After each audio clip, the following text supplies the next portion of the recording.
Hi friends, I am Ankit and today I will show you how to off online status in Instagram. Friends, if you want that no one on Instagram will able to see you online, then you need to open your Instagram app. Now here press on the profile picture.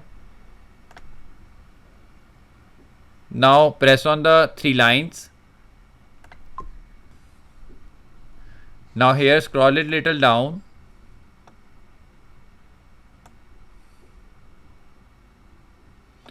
And press on message and story replies. Now here under who can see you online, you will find show activity status. Press on it.